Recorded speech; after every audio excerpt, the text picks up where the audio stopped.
This is the Mookse and the Gripes podcast. Hello, everybody. It's so good to be back. It's so good to be here in November, though we are recording this at the very end of October. This is Trevor with thanks to Paul. Paul, how are you doing today?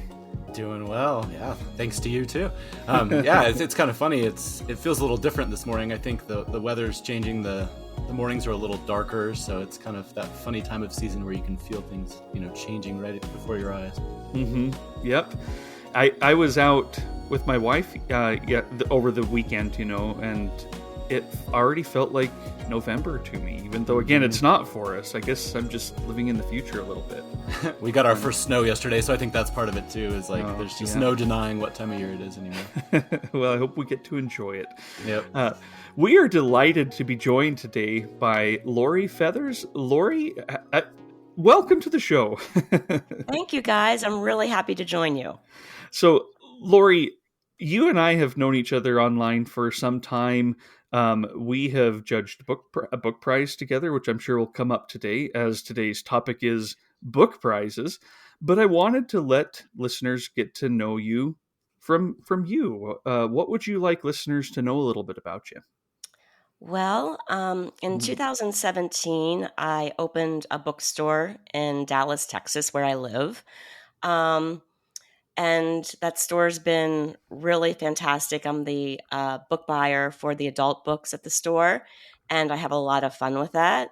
I have a series at LitHub called In Context, where I look at some of my favorite authors and putting their new works in kind of a contextual perspective with their entire body of work. I've written for different publications, a lot of online publications, book reviews mostly, or literary essays. And I'm currently on the board of the National Book Critics Circle. And most important for me this year is that I've launched a new literary prize for small presses in the United States and Canada called the Republic of Consciousness Prize. And we will get into that for sure. In fact, that's one of the main reasons that we have you on the show today, Lori, is I want listeners to learn more about your new venture with the Republic of Consciousness Prize. So we'll get into that in just a second. But, before we get too far, I do want to thank one of our listeners, Bill Martini. I think we've made it, Paul. I think we've made it. We are now officially on a meme. I'm going to say that. There's no other way to put it, right? It's gone viral. Because I tweeted it out. Exactly. We both did. So I think that's the definition. There we go. Anyway, Bill put together in a spirit of fandom and flattery, right? This is not mockery or anything like that. He assured us that it was in the spirit of love, so that's how I chose to take it. Me too. And I'll be honest, it's so funny that even if he didn't, I'd be chuckling. He made us a bingo card for our episode. So listeners, if you do want to play along, right now doesn't count because I'm giving you the categories, right? It's if these things come up organically or not in the episode itself. But he put on things like Lonesome Dove, Archipelago books, Agatha Christie, of course.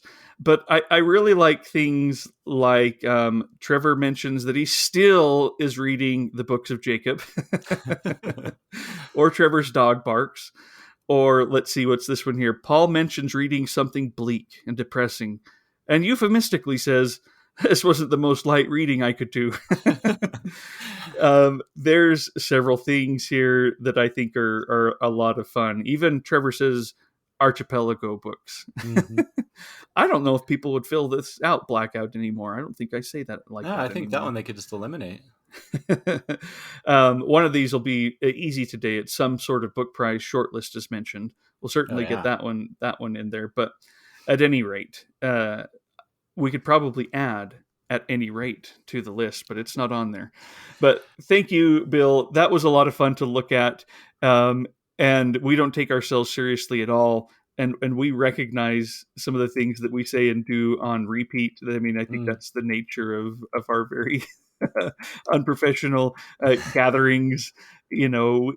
that are hopefully a little bit more like just getting together with us for a fun evening dinner or something like that, rather than us being on stage. So we're happy When I to. will say, I'm glad that he did it as a bingo card or a bingo game instead of a drinking game, because I think we don't want any of our readers to get alcohol poisoning, and that could be a No, very real possibility. no, or especially, I think a lot of people listen to this while they're in their Well, cars, that too. driving, or out on walks, and it's too dangerous. Right, Yes. right. All right. Well, Paul, let's go ahead and start with what have you been reading? Yeah. So I have been reading a few things as usual.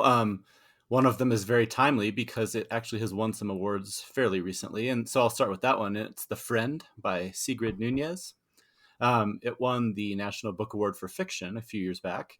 And, I just finished it actually. It's a really wonderful book. And I was going to say, this is an example of where I feel like sometimes we've talked about how the descriptions on a book, the jacket copy or the prize winning language might do the book a disservice for certain readers. And I feel like when I read this description of the book, it's like, I don't think I would ever want to read that. But luckily, my wife read it and was like, no, I think you'd really enjoy this. So she talked me into it. So the cover copy is a moving story of love, friendship, grief, healing, and the magical bond between a woman and her dog.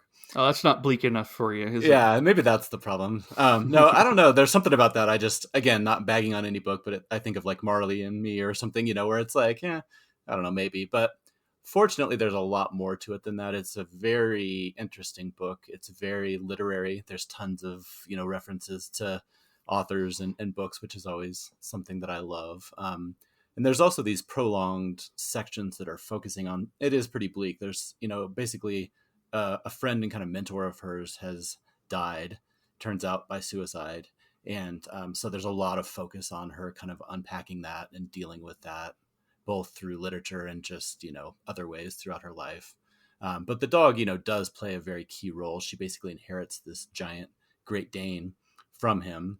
And at first, she's not a big fan of this whole idea, but slowly over time, he kind of wins her over. So there's definitely that element to it to kind of make it lighter, and there's some sweetness to it. But it does a nice job of kind of balancing the bleak with what could have been kind of a little bit maybe saccharine or something like that might have turned me off. So anyway, just finished that up, and it's really good. Enjoyed it very much. And then I have also been, Trevor will be happy to know, making my way continuously through Lauren Isley. Those big, huge books of essays. That's a bingo. That is. That and the Yeah, Peregrine there's the is on first one. bingo. Yeah, I figured it wouldn't take me long.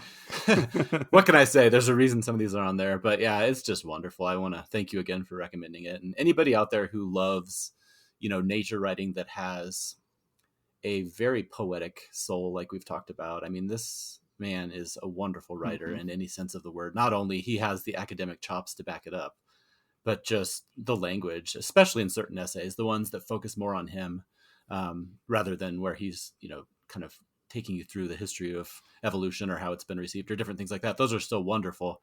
But in particular, for me, the ones I've been enjoying are the ones that focus on him, some of his experiences with nature, which are very personal and beautiful. So, yeah, that one. And then one more quick one. Just I did finish after our last episode, we were talking about creepy books. And one of the ones you mentioned was Thomas Tryon's The Others. And it had been Mm-hmm. on my shelf for so long, that NYRB classic, and something finally prompted me in our conversation. You got me hooked. So I read that last week, and ooh, How you you're doing? not kidding. Oh man. I mean, we talked about how, I don't get scared per se by books, but as you would think mentioned, if you were going to get scared, this one's probably about as close as it's going to get for me. It was just very, very eerie, very creepy, many layers to it. Mm-hmm. So anyway, yeah, that was perfect October reading. Everybody, I guess you only have 2 days, but if anybody has it on their shelf and they're looking to, by the time this comes out, it'll be too late. But I still think it would be a good fall read. Mm-hmm. But anyway, or maybe for next year. But very good Halloween reading, I will say that. So thanks for the 2 recommendations, Trevor. Oh, well, that's great. I'm glad to have a good influence. And your wife Absolutely. is influencing you too. I That's know, great. exactly. Lori, would you like to join in and tell us something that you've been reading? Sure. Would love to. For our book club at Interrobang, my bookstore, we're going to be talking on Tuesday about A Heart So White by Hmm. Javier Moraes. He's one of my very favorite authors, and as you guys know, too recently and too sadly deceased at a young age, I keep thinking of all the books that he probably still had in him, even though he's left us with quite a few. So Mm-hmm. I'm really looking forward to that. That was my second read of that novel, and it held up just as much in a second reading as it did in the first. And then, kind of related, for a podcast that I co host with Sam Jordanson, the publisher of Galley-Beggar Press in the UK. That podcast is called Across the Pond. And we just spoke to Michael Hingston, who Hmm. wrote Try Not to Be Strange, The Curious History of the Kingdom of Redonda. Um, and that was published very recently by Biblioasis in Windsor, Canada, one of my very favorite presses. Wow, what a wacky, wacky story. And it has a nice cross section with Javier Moraes because, as you guys probably know, he was the king of Redonda at the time that he died. That's awesome. Yeah, I think. Did you get a copy of that, Paul? I did. Yeah, Yep. we are going to be highlighting Javier Mardias in episode 65, right? No, 55? Yeah, 55. So sometime in the spring or so, and we both got a copy of that book to help us bone up on some of that fun backstory of him being, royalty. Yeah, It's a absolutely. fun book. That's exciting. I haven't started it yet, so I'm glad to hear that you guys enjoyed it. And listeners, by the way, I will have links to all of Lori's, the bookstore, the podcast, the prize, the National Book Critics Circle. A lot of this stuff will be links in the show notes, which you can get in our newsletter. So look for the newsletter. We will have links to subscribe to it in the description of the podcast. So whatever podcast app you're using, you should be able to go to it and find the links to our newsletter, which will give you links to all of this stuff. So we'll make sure that you can find all of this because this is a lot of information, but it'll be fun to follow up Well, and I'll on. just put in a quick plug, Lori. I was listening to I don't know, it was a fairly recent episode of your podcast, the one that was focusing on Jan Fosse's The Other. Uh-huh. And I just wanted to give it a plug. It's a wonderful conversation, and you guys did a much better job. I tried to describe that book a few episodes ago, and I don't think I was nearly as eloquent as you all were, because that's a tough one to talk about. At least for me, it was. It's really tough, and especially when you start talking about all of the very, very similar names, and then Mm-hmm. not only the similar names, but then the whole doppelganger Yeah. aspect of it. I was just very relieved that we had the translator of that book, Damien Searles, on with us because he could correctly pronounce all of the Norwegian names, which I probably would have very much butchered. Right. Yeah. No, that's tough. And I think I might have. Did I? I don't know if I said the right name of the series, but the first book is the. Is it the other name is the first one or the new name? A new name is the sixth and seventh Okay. combined part of the septology. That's what we were talking about. Septology. Yeah. There you go. Yeah. Perfect. Oh, well, fun stuff. Well, I'm curious, Paul, if you'll be starting what I'm reading pretty soon, if you haven't already. I got a copy of Cormac McCarthy's latest, The Passenger, and I started it last night pretty late, and I had the weirdest night afterwards. I don't know if it was just because it was late and everything, but it was definitely influenced by how weird the first, 30 or so pages of this book are in ways that are I'm going to have to reread them, I think, Mm. to figure out how much of that was it was like I was reading a little bit of Cesar Ira, just things popping up that I'm like, how did that get there? What is going on now in this otherwise normal conversation that's going on? Not normal, but, at least I felt like I could follow it. And then it keeps veering off into weird places. And it's quite disturbing, but I really enjoyed it. It was nice to be back in the realm of Cormac McCarthy. This will sound familiar to you. Here's how it begins. It says, "It had snowed lightly in the night, and her frozen hair was gold and crystalline, and her eyes were frozen cold and hard as stones. One of her yellow boots had fallen off and stood in the snow beneath her. The shape of her coat lay dusted in the snow, where she'd dropped it, and she wore only a white dress, and she hung among the bare gray poles of the winter trees, with her head bowed and her hands turned slightly outwards, like those of certain ecumenical statues whose attitudes asks that their history be considered, that the deep foundation of the world be considered, where it has its being in the sorrow of her creatures. Mm. I read that and thought, oh, yeah, welcome He's back, back. Yep. Cormac McCarthy. Yeah, I'm so excited. You asked if I was reading it. My birthday was recently. I had it on my birthday list, and my wife was torn because she wanted to get it for me, but then she's like, "But I saw in December they're having like the Like the little box box set. set," and she's like, so she decided, she made the executive decision to hold off, and she's like, just maybe don't buy them yet, hint hint, kind of thing. So I'm more than happy to wait despite being anxious. I figure I've waited whatever, it's been a decade or whatever, so It's I can been wait longer than that. Yeah. I can wait another couple months, but I'm glad to hear, based on what your initial experience is, that it's worth the wait. Well, and I don't know anything about it still, even having started it. I haven't read any reviews really, other than I saw that it's been getting a few positive ones out there. Mm-hmm. But I don't know what the book's about. I don't know the storyline. I don't know. So it's been kind of interesting just to jump in. Yeah. Trevor, I'll interject and say that you might not know what the book is about by the time you finish it either. I've read it.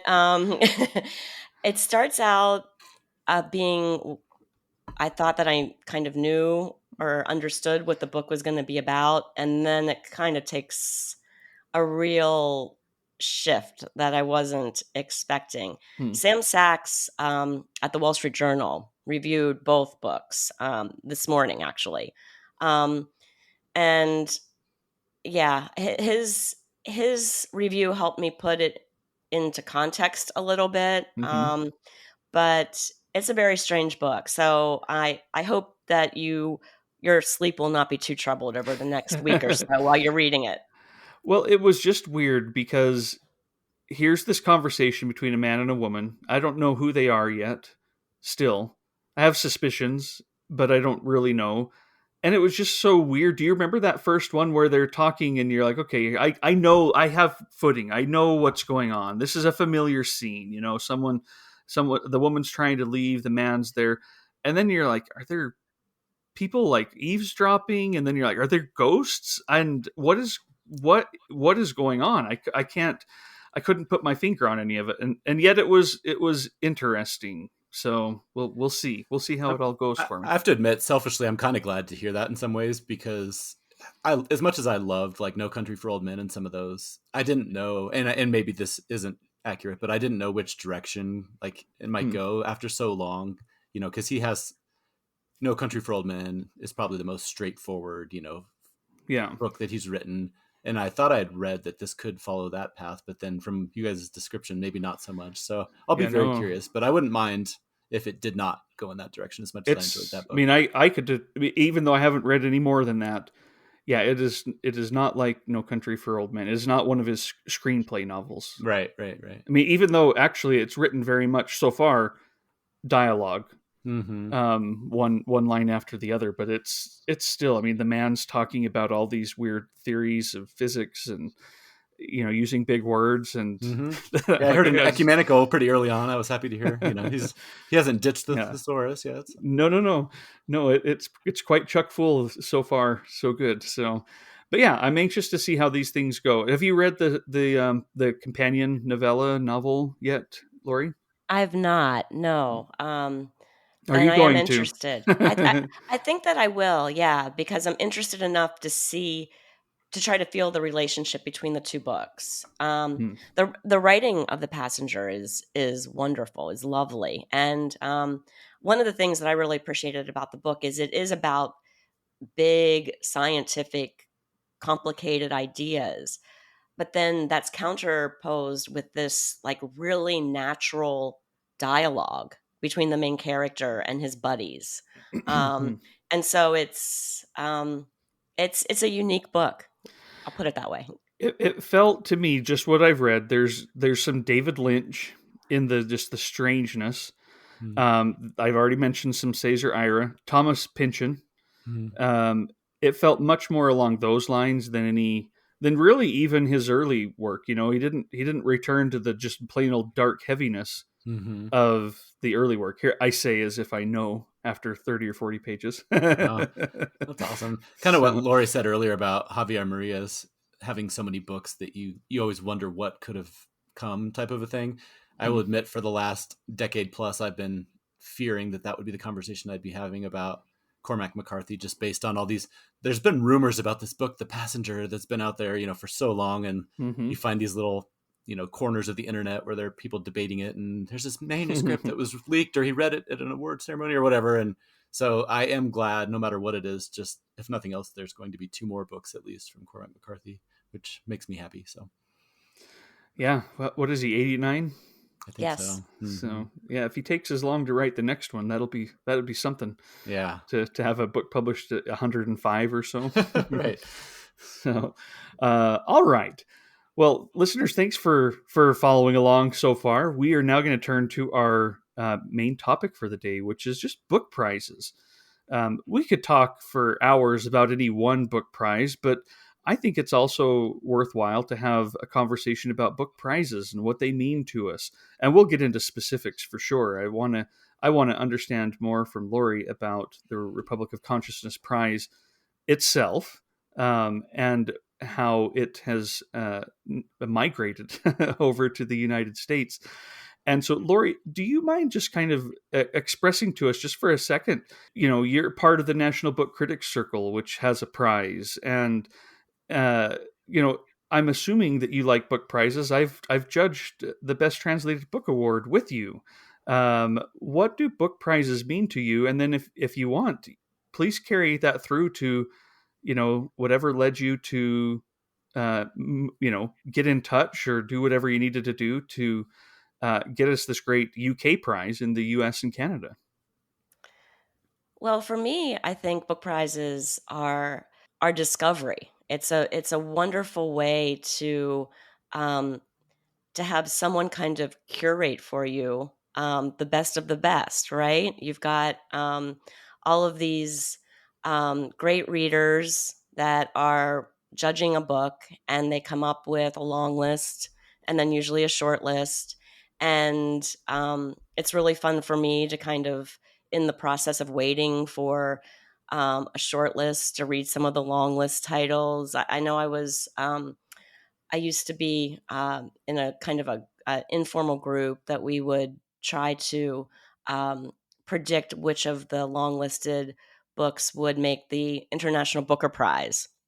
And that was a lot of fun because you got to kind of read along with what the judges were considering were the best books, and then you got to argue amongst yourselves, or kind of fight a one-way fight, I guess, with the judges about, like, you picked the wrong book as the winner. That's totally not right. So, but really, it is a process of discovery, not just being on a jury or a panel or a judging process to pick what the best books are in whatever you're judging, but then also just as an outsider, as a reader, just an interested person. One of the prizes that I follow a lot, because I love what they stand for, is the Goldsmiths Prize in the UK. And that's a prize for literature at its most novel. So they kind of pick quirky, kind of um, unconventional types of works. One of the judges for the Goldsmiths this year is Ali Smith, one of my very favorite authors. And um, so that shortlist came out, and I started reading from that shortlist immediately because I love her, and I just love what that prize is all about. But how I got kind of hooked up with the Republic of Consciousness Prize was kind of a fluke. My podcast partner, Sam Jordanson, who I mentioned earlier, is the publisher of Galley Beggar Press in the UK. And we talk a lot about books that are coming out in the UK. Oftentimes, books by British authors are released in the UK, maybe 8-9 months before they come to the Mhm. United States. So I'm always looking, I'm reading the Guardian reviews pages and keeping an eye on what's coming out over there so that we can be informed about the guests on the show. And I just happened to mention um, the Republic of Consciousness Prize to Sam, and how much I admired that prize in the UK, because it is a small press prize. That means that it's given to the money is awarded to a small publisher, and there are different ways to define that.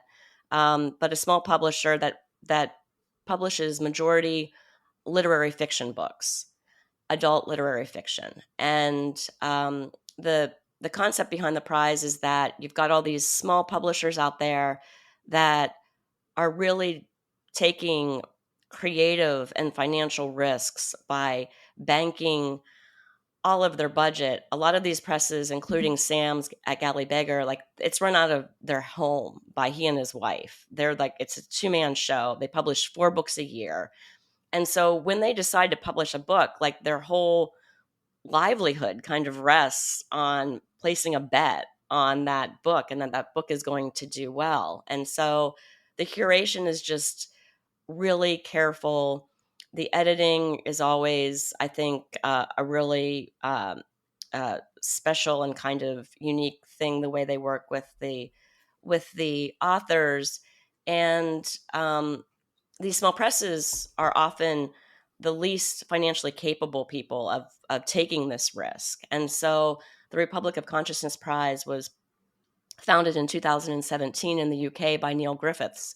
And I just reached out to Neil Griffiths and I said, hey, this is who I am, and I've long admired your prize. And I'm assuming that someone has talked to you in the past about bringing it to North America. And I was astounded when he replied back to me very nicely and said, I really appreciate your email, but no one has ever really seriously talked to me about that. And I said, let's seriously talk about that. And we did. And it took about a year to kind of get set up. And we launched a press release end of last year. We started the submission process so that small presses could nominate one title for a book published in 2022, a work of adult literary fiction. We have a little bit of a different definition of eligible small presses here in the United States and Canada than Neil uses, but for purposes of my prize, we're making it open to small presses that publish no more than 18 titles a year. That way, we think that we're getting like the small presses that really need the help from a financial perspective, and the not just financial, but we're hoping to promote, the work of small presses. And you'll see if you go to the website for the prize, there's a blog that we talk about, for instance, famous authors that that got their start with small presses, like Marlon James and like Nell Zink, and I could go on and on with that. Kate Zambrano, all these authors that are with big presses today, but really owe their careers to small presses. That's exciting. I mean, just having you talk about the work that some people do, the passion that they feel towards their work is exciting. And it's so nice to have this press come to the US because, I love a lot of US prizes, but the UK does seem to have these kind of little quirky's the wrong word, as it almost makes it sound whimsical or not serious, even though they very much are, but I guess different, that they're focused on experimental elements, like with the goldsmiths or the small presses with the Republic of Consciousness. And so that's just exciting. And so what's the horizon for the Republic of Consciousness Prize for the US and Canada, in terms of when will we hear a little bit more about what's been nominated? Are you doing a prize? You said you got nominations for 2022. What's happening now, and when will some of this come to our attention that we can get that long list, or is it just going to be a short list and say time to go and find these books? No, we will have a long list. So the submissions window closes November 30th. So, in about a month.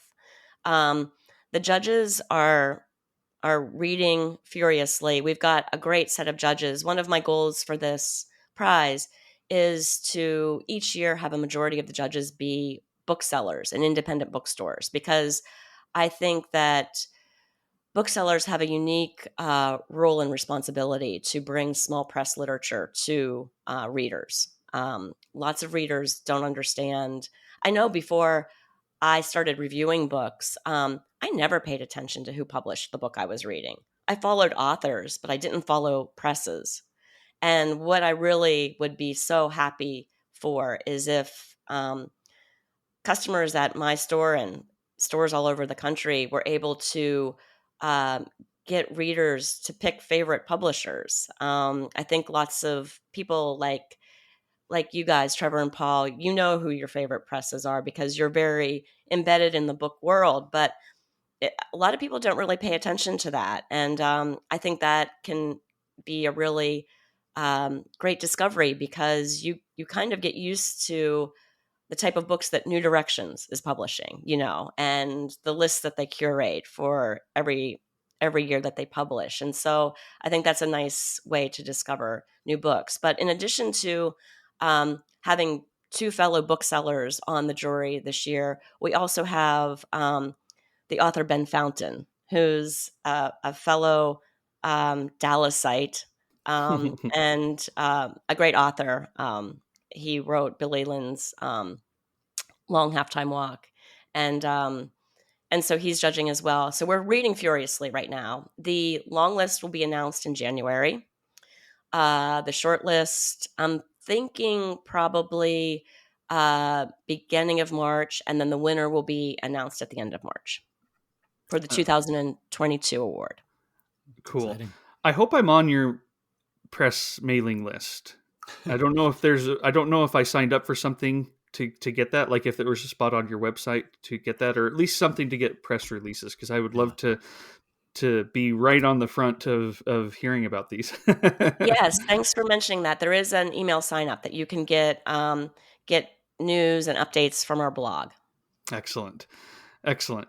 Um, oh, I mean, I have so many questions that I don't feel like I can ask you, because I've now jumped into some questions that, again, I'm not even going to ask you, but just, I am anticipating which of these books are you already so excited to share with people? What are the conversations that are already going on? But again, I'm not saying that because I want you to answer, I, it's just, that's so exciting. And I know that there are going to be some of these that I've never heard of, even the presses that you guys will cover. So I'm very excited. Thank you. too. I think it's been exciting. It's a cool project. And we do have some of the books that have been nominated so far on our podcast. We're running an occasional series where we're bringing translators or authors of some of those books onto the podcast, and that's been fun too. And that actually brings up another point. So this is not just an English language, like or language of origin prize. If a small press publishes books in translation, you consider those as well? Correct. Yeah. We've had several nominations of translated books so far. And that's great. I guess it makes sense, since your prize, I mean, it is about the book, the books, but talk to us a little bit more about how the prize money goes out, because I thought this was fascinating and really awesome. Again, it's not just a winner takes all to the author. It's something quite different. Yeah, we wanted to spread the money around because we're coming from the perspective that these small presses need our help, not only just in buying and reading and talking about their books, but also financial help. So the prize purse this year is $35,000, and it will be distributed. The $10,000 of that will be distributed to the small presses, the 10 that make the long list, and then the 5 from the long list that make the short list will get an additional $15,000 amongst them, and then the winner just kind of takes takes the, I guess, the honor of being called the winner. We're hoping to get, that little cool stamp that would go on the cover of the book that would say winner of the 2022 Republic of Consciousness Prize. But basically it's just bragging rights for the winner. But by virtue of being the winner, you will get some money too, because you would have been on the long list and the short list. I just think that's such a cool way of celebrating and making sure that everybody who gets on the list benefits from it. That's I love that. Yeah, me Uh, too. Go ahead, Paul. I think I keep cutting you off. Do you have No, no. I was any just going to follow say up? I love the spirit of the prize, like you were saying, the fact that you're spreading it around, and it seems like in many ways a celebration. I mean, there is a contest aspect to it, but the fact that, like you said, the money is distributed throughout the process and the way that you guys are doing it, I really think is perfect for this whole idea of raising up the smaller presses and those authors and translators and different people who are involved with those smaller presses. Because, like you were saying, often, just like with the publishers, it's such a an act of passion. So many, whether it's the translators, the authors, many people are in this for the love of literature and for everything that it stands for. So the fact that you're spreading it out and doing as much as you can, I think is perfect. Um, I do want to move on and talk about book prizes in general some more and tell stories about some of our favorites and some of these experiences. But before I do that, Lori, is there anything else you wanted to hit on with this? I don't think so. I Okay. really appreciate you guys having me on the show, and also the fact that you'll make the links available Yeah. to folks where they can get on the website and read about the prize and the judges and follow the blog. Um, and yeah, I just encourage everyone to kind of get excited about it. We are planning, after the long list is announced, to have a kind of a Zoom party with Hmm. all of the long listed authors and publishers and translators that the public will be invited to attend as well. So that should be fun. That's something that they've been doing in the UK now for a few years, and I've participated in that just as a spectator, and that's been real fun. That's cool. That is a lot of fun. All right. Well, on book prizes in general, I mean, it's a part of our bingo thing for a reason. Paul and I do bring them up periodically, and they used to be a bigger part of my reading life than they are now. I do, as Lori, as you kind of mentioned, I probably follow publishers more than I follow book prizes specifically these days. But there are still so many book prizes that I owe a lot to, and the good that comes from them. Again, especially the spirit of celebration. Um, but it's been an interesting journey for me. I'll just kind of go into that. I remember the first year that I decided I'm going to read the whole Booker Prize long list. This was in 2008. I had just started the Mookse and the Gripes blog, and when the long list was announced, I got all of the books, including importing them from the UK if they weren't available in the US. Man, that was oppressive. I had the hardest time with that. The Booker Prize had a really good forum on their own website at the time. That's where I got to know a lot of people that I still am in touch with. And at the time, we're reviewing these books. John Self is doing the same thing. I think Stuart McCabney was also reviewing the whole list. Simon Savage, I kind of going back to those earlier days. And I just remember after 4 or 5 books thinking, I'm just not on the same page as these judges. They're clearly wrong, and all this stuff. And just by the end, I felt kind of done in with the prize. And I know it's a little bit of a cliche that it's about the people you met along the way. But I still look back on that year as one of my favorite reading years ever, even though I didn't like very many of the books at all, let alone the whole long list, or I don't even remember what won that year. It was the tiger one, the white tiger. Mm. That's the was the winner that year. And it was a kind of a painful process when it came to just the books themselves. Again, they just didn't speak to me. I just wasn't on the same page, and that's something I think happens with prizes. But judges change every year, have different things that they're going to go for. The prize itself might have its ethos, but the judges are going to do different things. But again, I loved that experience. It was like 3 or 4 months of just getting on, reading books, chatting about them with other people. And that's one thing I love about book prizes too, is it focuses our attention for a time on books that some of them are out of print already, Mm. have been out of print basically since they were on the Booker Prize long list back then. And yet, I still have these friendships and good memories of just chatting about these books that really probably none of us were super passionate about at the Mm-hmm. time. But I will say I've never dove in and read the whole long list again, in spite of that. Yeah, I can't say because I was in those circles, at least on some other forums and things around that time. And I will admit, I've never had the urge to dive in and do the whole long list thing. I've definitely been much more choosy.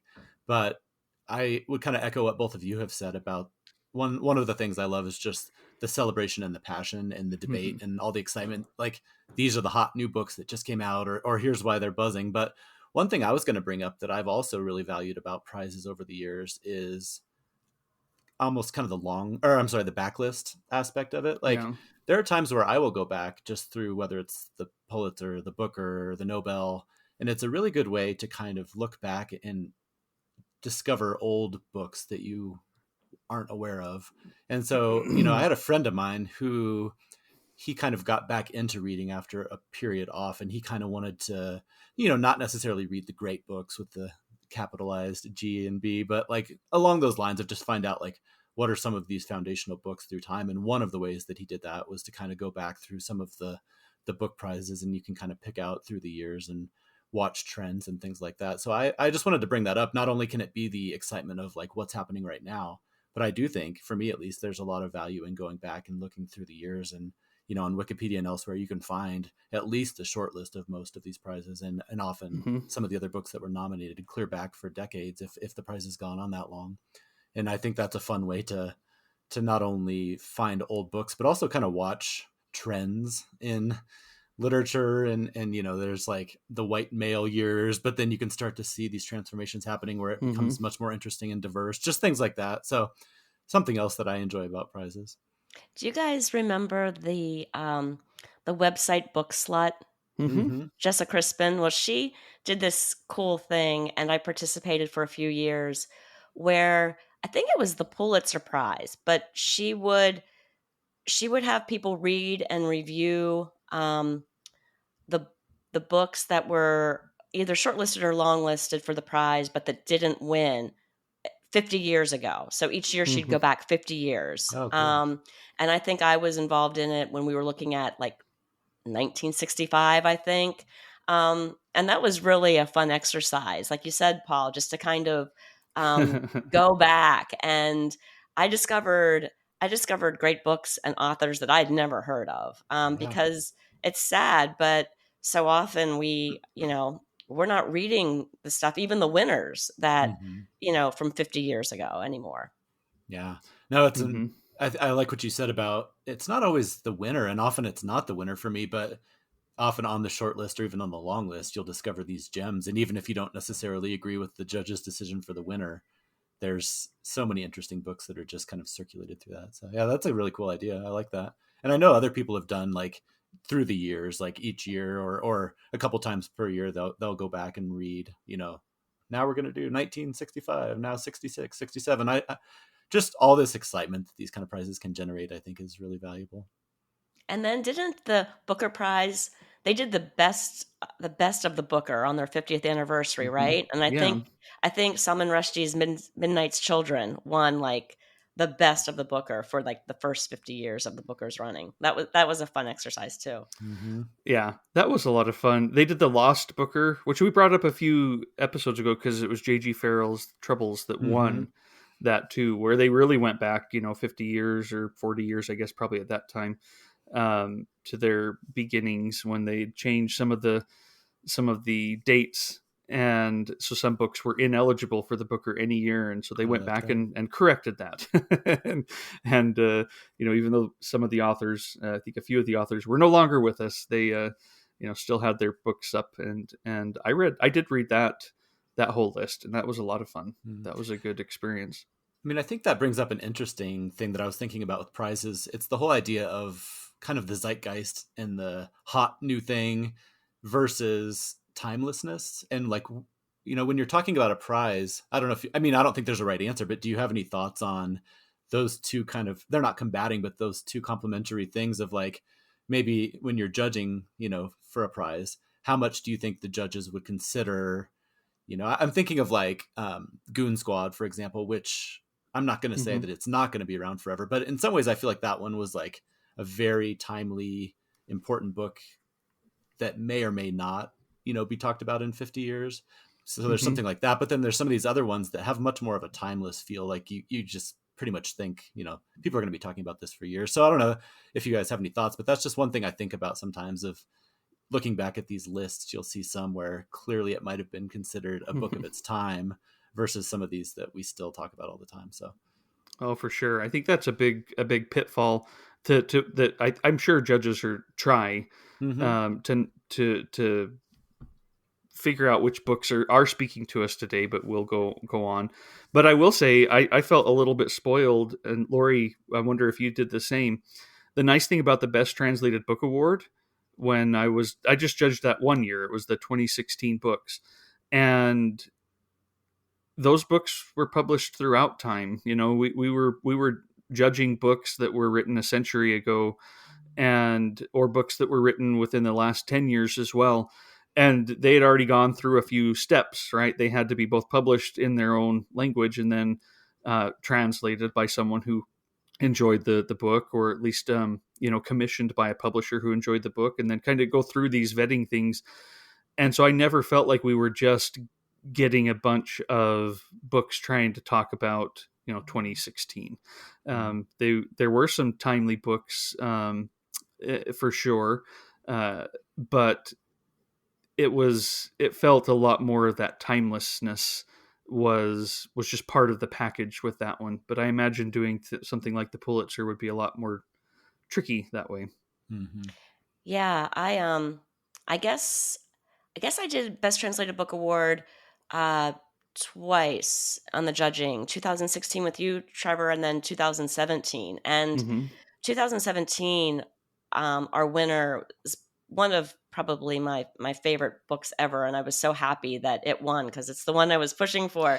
It's Chronicle of the Murdered House by Yeah. Lucio Cardoza, and that is such a terrific book. But it was published in Brazil, I think, 50 years before it Mm-hmm. was translated by Margaret Joel Costa and Robin Patterson into English, and published by Open Letter Press in 2017 in the English translation. But um, that's a book, man. I don't know why it took so long to get to the U.S. and into English language, but that's an incredible read. I loved that one too. That was our year. Maybe I'm Oh, was talking it? wrong Okay. years, but yeah.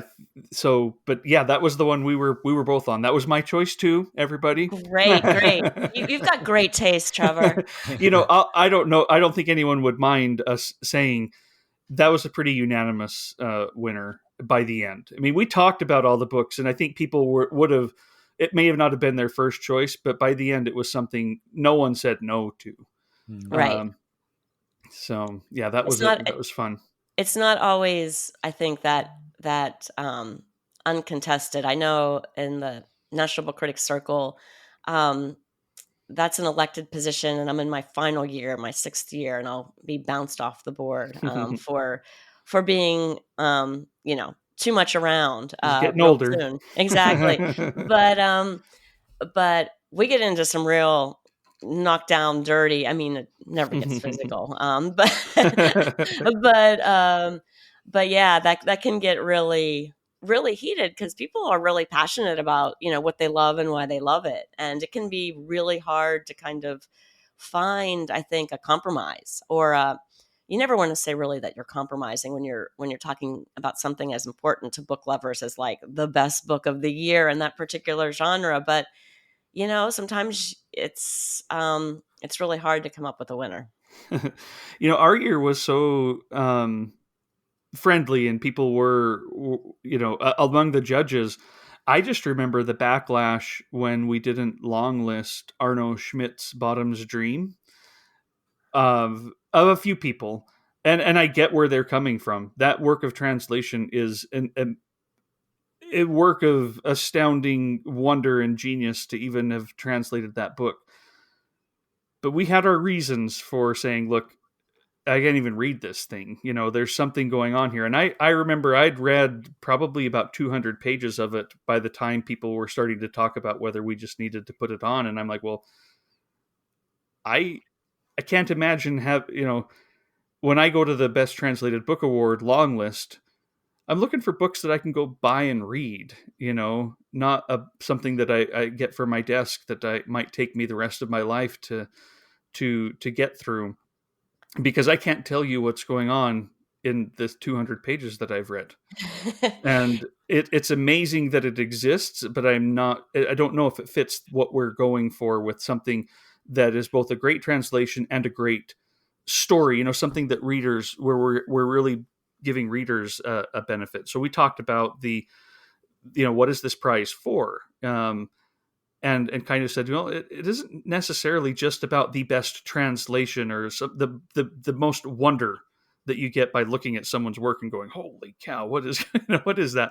But there was something different with the Best Translated Book Award, and so that's why we went out that way. But boy, talk about a mini backlash of all of that.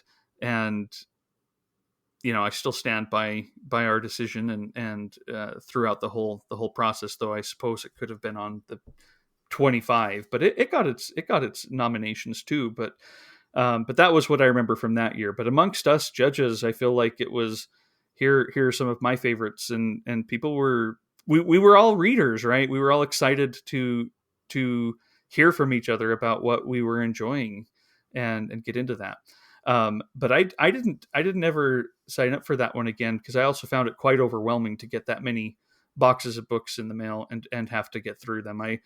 That actually took me a while to recover from, and be able to read again.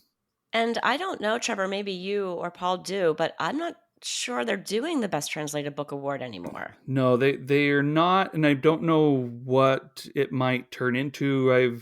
I know that they aren't doing it, and that I think they've kind of batted around some ideas for um, maybe next steps and things like that, but I don't know any details. But yeah, it's not happening at this point in time, which is sad. I loved getting that long list and looking at those books that helped me get to know publishers that were working in translated literature.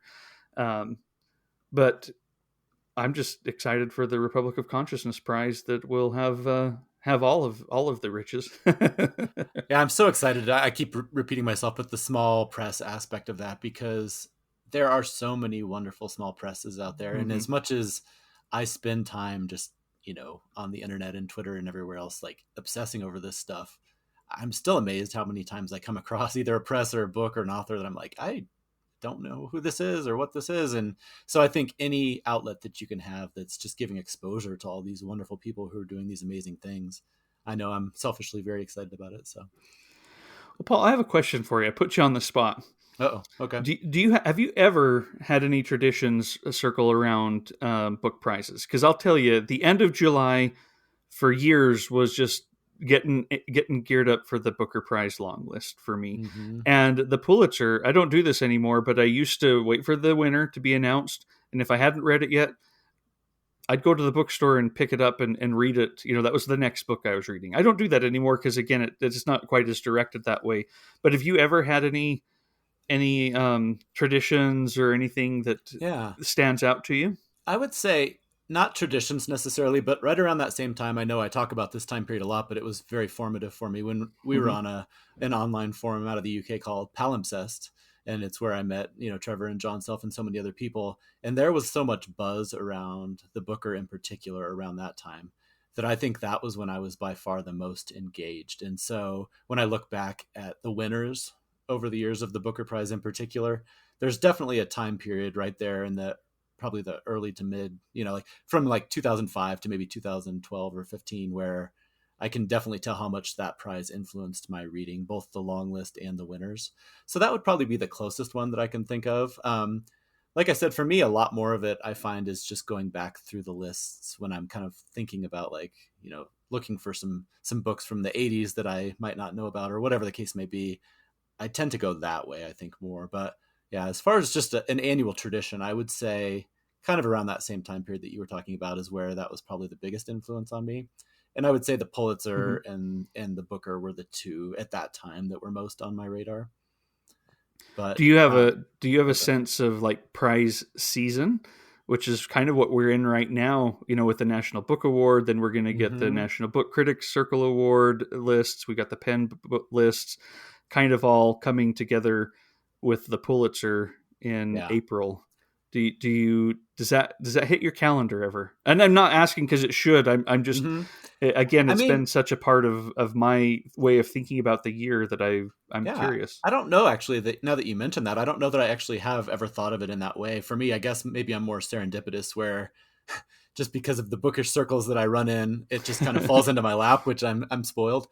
So very much when it comes onto my radar, I'm paying attention and start jotting down titles and looking them up. But I don't know that I actually really think of it as kind of an annual thing to look forward to, which is Mm-hmm. kind of weird. What about you, Lori? I mean, I asked Paul about any traditions or memories. You are very involved in multiple traditions yourself, just as someone who is part of the traditions that other people might have. But is there anything that led you to this that makes it so that this is where you're at? Um, I just think it's part of it was curiosity on my part in terms of wanting to judge some prizes, kind of how does this really work, Mm-hmm.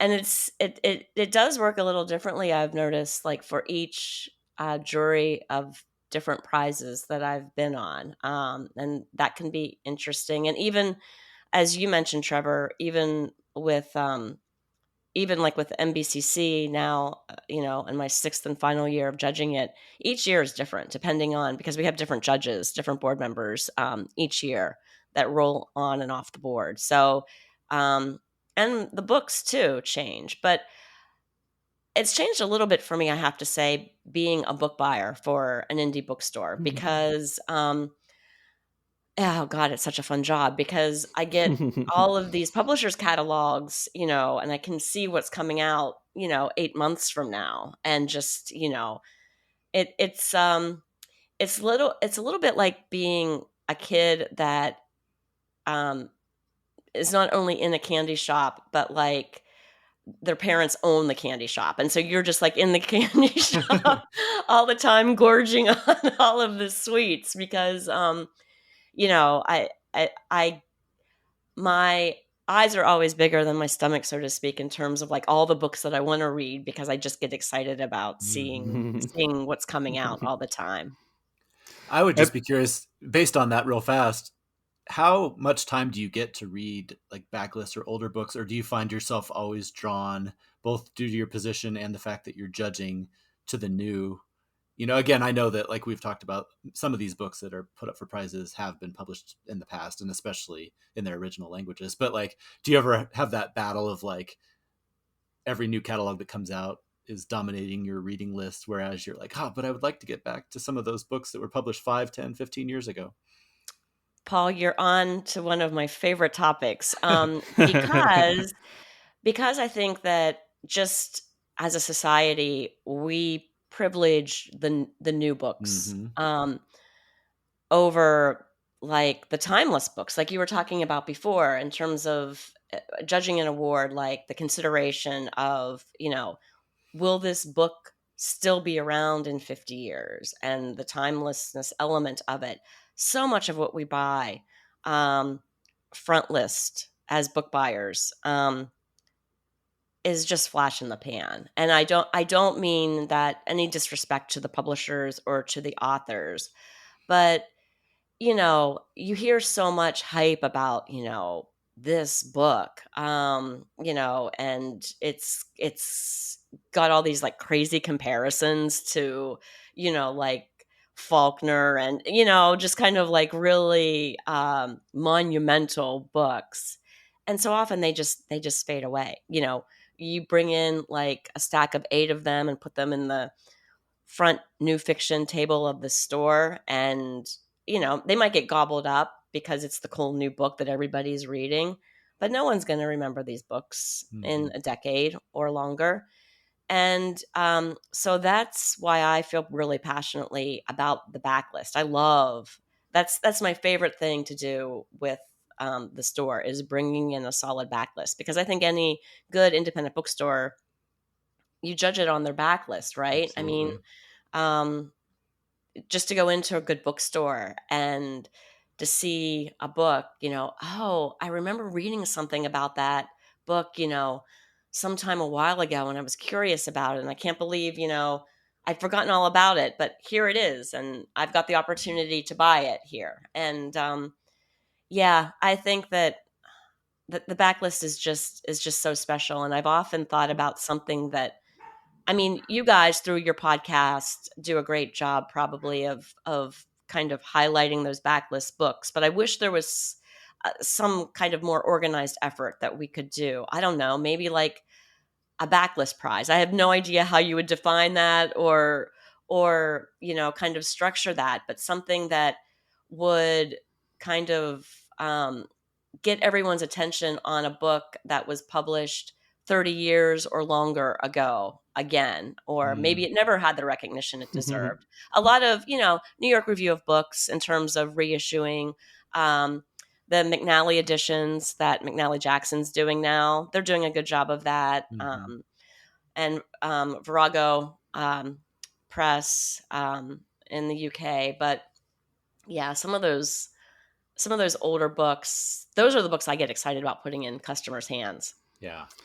I have to take a really quick break here to ask Bill, our bingo master, does it count for backlisted if I know you meant the podcast, but we're talking about backlisted books? Like, do people get to check that one off of their bingo cards when we're, talking backlisted? And if there were something that could highlight these backlisted books, I don't know. Bill, get with us on that. We'll hold judging until after you've come to us with that. But but no, this is fun, and I was just looking here because I went to the King's English a few months ago here in Salt Lake, and I found Elizabeth Bowen's The House in Paris on the shelf.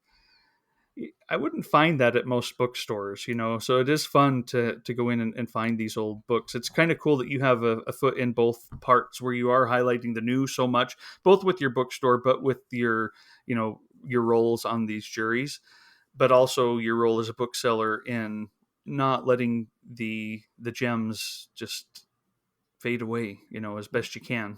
Well, and what you said about that being what separates some indie bookstores. I mean, for me, that's absolutely true. Like, I value any indie bookstore there is, obviously, but there are the ones where you kind of know what you're going to find. And as you go through, you're not really surprised by anything. But there are the bookstores, like I recently mentioned, the Writer's Block in Las Vegas. And I walked into that bookstore with fairly, just modest expectations. I thought it would just be kind of your standard books that you see in a lot of bookstores. And I was just floored by the backlist, the translated fiction, the indie and small publishers that were available. So when you do stumble across one of those bookstores, at least for me, it just takes my breath away. I'm like, I can't believe I've seen this book online, but it's sitting right there. Like, they actually have it on their shelves. It's like, I get all dorky about it, but yeah. So like you said, it's amazing when you can tell there's certain book buyers, I think is obviously what it is, curators who either, you know, are the perfect fit for you, but also just they kind of know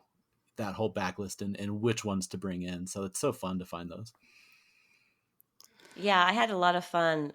I mentioned at the beginning of the show this series that I did for LitHub called In Context. And so often, I would start the article, highlighting the new book by the author. But some of these authors, like I remember Edna O'Brien, when I did her, I she had a backlist of 19 books that I read. Um, and kind of consecutively, it was just a storm of Edna O'Brien, but what a storm. But um, like her very favorite book for me, was not the new book, or even Mm-hmm. like the first of the three most recent books that she did. It was one of the way back books, The House of Splendid Isolation. If you haven't read it, strongly recommend it. And yeah, so it's just those books that no one talks about anymore that are Mm, just so thrilling to find. yeah. I mean, Trevor, I don't want to jump on your if you had a question, but I was going to say before we go, we should just, in my opinion, speaking of those types of books, like I was thinking across prize winners through the years, like if each of us had a second to just list a few, none of our episodes are complete without giving our listeners, 400 books to jot down. Like, Oh man, I was sitting here thinking just now, the show notes aren't going to be too bad on this episode. Here we go. yeah, I want to make sure your carpal tunnel is firing on all cylinders.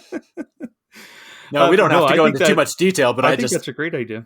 part of it's selfish because I just hearing that book that you just recommended, I'm like, okay, I got to jot that one down. But what else? What else? What else?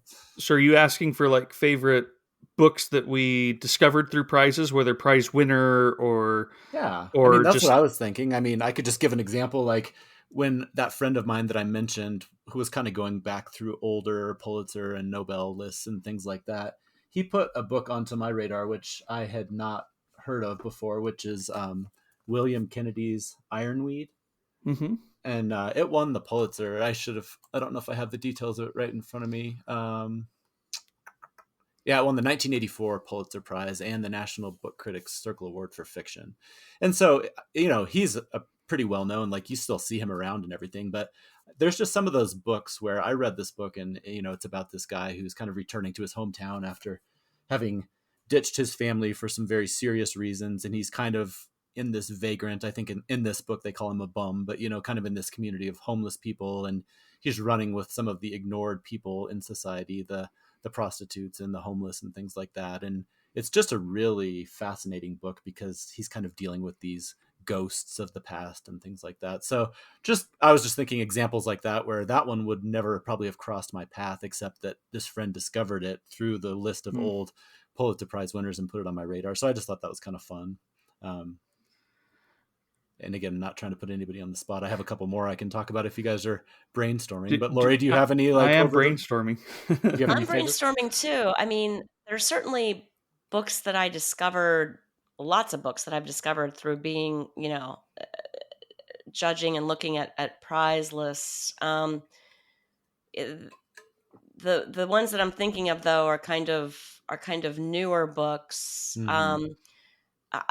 A great backlist discovery that I've made recently, we did it for our book club in the store, is William Maxwell's The Chateau. That's a really great book, and I really didn't know much about William Maxwell, but the New York Times Book Review, I think it's A.O. Scott maybe that's doing, or maybe it's not him. I'm sorry, I probably got that wrong, but they're doing like an occasional series, maybe once quarterly, where they're looking back at a seminal American author and just kind of talking about that author and their work. And there was one of these long articles on William Maxwell, and it really drew me to his work. And that was a really great find that I made this year. Yeah, that's a great one. One I wonder if I might steal it from you, Paul, is Paul Harding's Tinkers. I hadn't heard of that book and don't think I would have had it not won the Pulitzer back in 2010. But that was when I was like, oh, I'll go out and buy it then. I remember picking up this tiny, it's not shaped the same as, it looks like a different kind of book, and almost really like a book of enjoying that poetry one. or something. Yeah, I really, really enjoyed getting to know that one. I did the same with Elizabeth Strout the year before with Olive Kitteridge, and she's remained someone that I love seeing what she's coming out with every year, including this year being on the Booker Prize list, possibly up for awards, that you'll be judging, Lori, both this year and I think next. I think she's got more coming out as well. But one that I'll talk about just on this would be Cloud Atlas.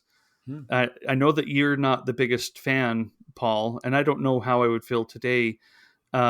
But this David Mitchell book was published in 2004. At least that's the year it was up for the Booker Prize. And I may have mentioned this back when we were talking about these authors everyone else loves but me, because you brought him up. But I just remember being in a taxi cab in London and I had just gone to pick up the shortlist for the Booker Prize, at least a couple of the books, and one of them was Cloud Atlas, and I hadn't read it yet.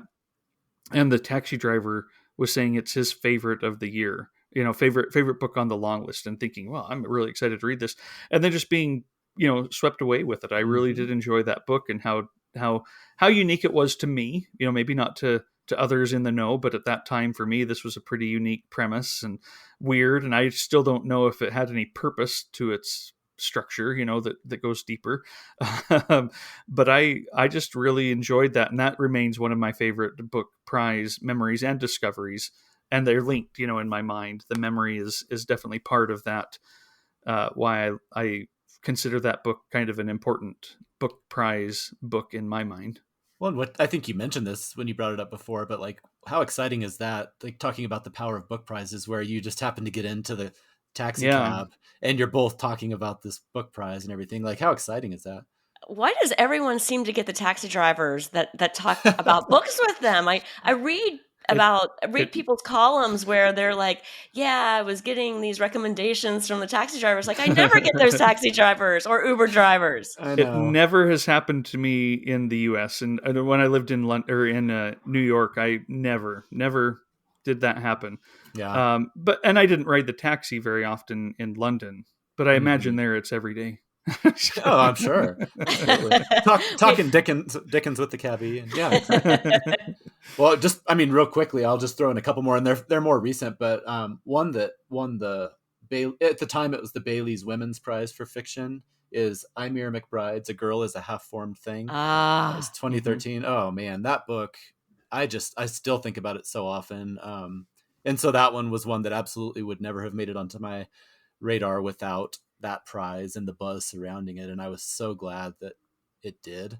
And who Just who published that one? Gallybeggar There you Press go. in the UK. Yep. I And was going to then say that, but her Coffee House, I think, in the US, maybe. her novel, The Lesser Bohemians, is fantastic as well. I'm glad you mentioned that, because I feel not guilt, because I don't ever want to feel book guilt, but as much as I loved A Girl is a Half-Formed Thing, I have The Lesser Bohemians. I bought it as soon as it came out, and I have yet to read it. So you repress your book guilt. You don't want to feel it, but you do. I'm Exactly. sensing it. It's coming No, out. if I felt guilt for every book that I am excited about reading that haven't yet read, I would probably just implode or something. So there's just no point. But yeah, one more quick one that a recent winner, fairly recent winner, was Anna Burns' Milkman. Yes. Oh man, I that was still haven't another read one. that one. Yeah, there was something. I Oh, think it. Trevor. I know, it's so good. Here And comes the guilt. I'm feeling it. Thanks, Paul. sure, I do what I can. No, I remember that. I don't remember the whole exact timeline. I think it won maybe in October or something like that. And then I got either book money or like birthday money or Christmas money gift cards. And I went to the bookstore and saw it on the shelf, and I sat down and started reading it in the bookstore. And it was just one of those where I fell in love from the very beginning. I had this gift card burning a hole in my pocket, and so I just took it home, read it immediately. And that was one where, again, the excitement of the prize fueled, like, put it on my radar, where I saw it on the bookshelf and knew what it was. But all it took was that little in, and then I picked it up, and the first page I was just completely sold. So those were just a couple more that, for me, really I think that's resonated. fun. I Yeah. appreciate you taking us that direction, Paul, because getting back to the books a little bit. Yeah. I mean, that's and these conversations about books. It's why we're here, for sure. Um, and Lori, did any others come to mind? It's okay if not, but I didn't want to cut you off if you've been brainstorming and all of a sudden I wrap us up. Well, Then you go off steaming the rest of the day. Just Trevor, cut me off. no, I wouldn't do that, Trevor. But just in connection with the Republic of Consciousness Prize, I think I mentioned that there's 2 articles on the blog at the prize website that talk about these debut novels by now famous authors. And one of them that's just fantastic that I'd recommend to anyone is Kate Zambrano's Oh, Fallen Angel. I discovered that in writing the article for the blog. And that was published by a small press that's no longer around, sadly. It was Lydia Yankovic's Press. I can't remember what it was called. It starts with an S. But anyway, if you go onto the blog, you'll see who the publisher was. But that's a really, really great little gem of a book, and just brilliant. Oh, I keep hearing more and more and more and more about Kate Zambrano. It's hard She's with so like good. Rebecca Hussey and Kim McNeil always talking about how much they enjoy her books, and they don't. I don't feel the pressure from them. I feel the passion, and Drifts that's by her. It was one of my yeah. favorite books that I read last year. It's Drifts is amazing. great. Mm-hmm. Yes. And it's sitting right there, ready for me to pick it up. Well, Okay. I'll tick one more bingo square and just say that mentioning other podcasts, which we've already done several times, but the One Bright Book podcast that Rebecca and our friends run, they just did a whole episode on Kate Zambrano, which is really good. So if anybody's interested in listening to a little bit more about her, I would recommend that episode for When sure. did that go up?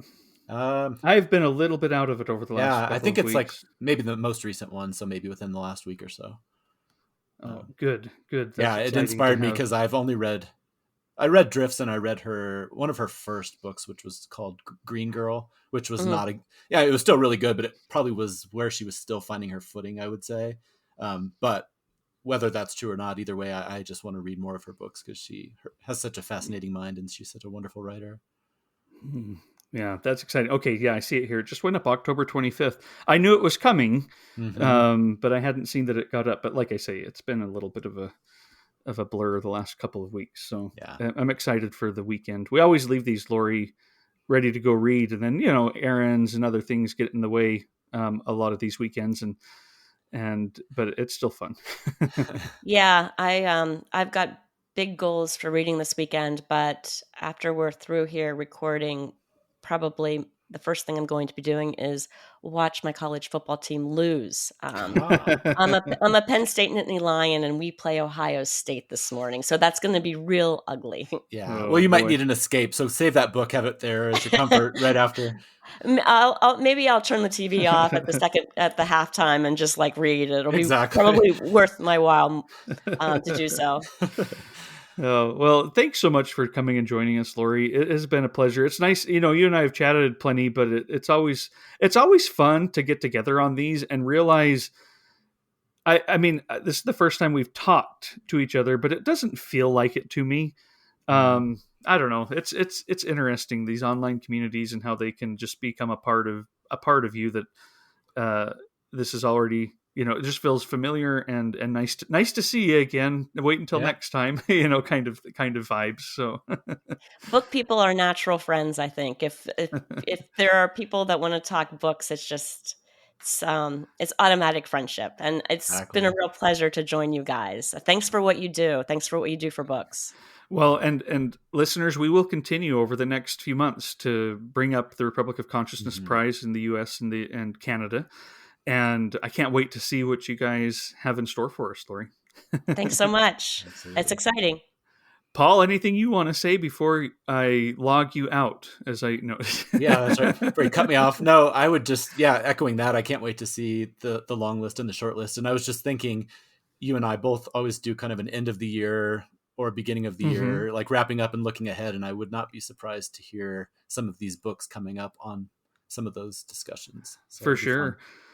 And I guess on that note, just as a final thing for listeners, our next author focus episode is coming up. This is episode 40, and so episode 45 is going to be about Scholastique Mukasonga, and I'm excited about that.